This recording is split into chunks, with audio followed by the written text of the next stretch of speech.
Introduction. A wealth of knowledge, the most powerful economic weapon. The first law of wealth. If you don't know better, you can't do better. John Hope Bryant. Why aren't you rich?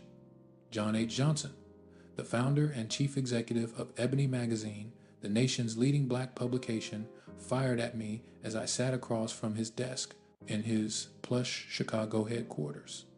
Caught off guard, I had never considered his question. I suggest that you consider the gifts that you've been given, Johnson continued. You and your generation live in an era of unprecedented wealth and growth. More men and women have become wealthy in the last 20 years than any other time in human history. You've been given a sound mind and sound body, not to mention an energetic spirit as well as opportunity at every turn. And to top it off, you've earned a degree from one of the finest schools in the country. Again, the publishing tycoon repeated his question, this time demanding an answer. Why aren't you wealthy? I sat motionless and ashamed that I could not answer his question, ashamed that I had failed to grasp past opportunities, ashamed that I had failed to realize that wasted time means wasted energy, wasted talent, and wasted potential. I now know that time is money. No one should waste an hour any more than we should waste a dollar bill. But most important, I was ashamed because I had failed to cultivate, nurture, and emulate Johnson's passion and purpose for life. The millionaires among us are men and women of laser-like focus and concentration, wealth creators who have hammered away at one place long enough to accomplish their purpose. In a world of mostly have-nots, the wealthy and influential tend to be individuals with one overriding objective, one unwavering aim.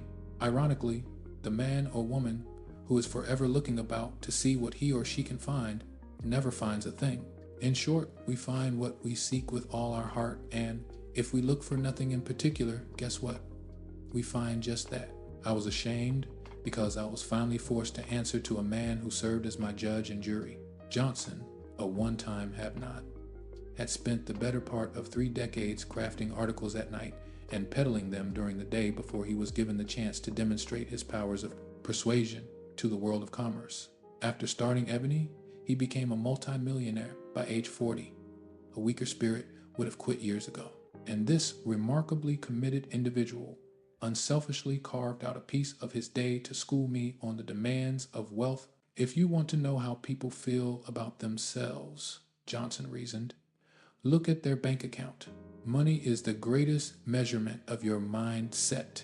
There are thousands of men and women who have lost every material possession, and yet, because they possess a stout heart, an unconquerable will, and the determination to push ahead, they are just as far from poverty as before their loss.